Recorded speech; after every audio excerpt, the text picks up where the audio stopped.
In this video, you are going to see how to insert the picture watermark only first page in Microsoft Word document, as you can see here. Let's get started. Let us go to Design, go to Watermark, click on Custom Watermark.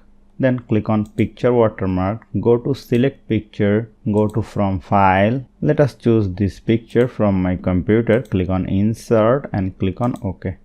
Then a picture watermark will be added all of the pages. Now click on at the last of the first page, go to Layout, go to Breaks and choose this option, Next Page. Now click on the second page, go to Insert, go to Header, click on Edit Header. Now click on over here, go to Header and Footer and uncheck this option, Link to Previous. Now click on the watermark at the second page and you will find this kind of dot, and from your keyboard press the delete button and close header and footer, then it will be deleted. So hope you found this video helpful. If you like this video, please share this video with your friends and family and don't forget to subscribe. Thank you.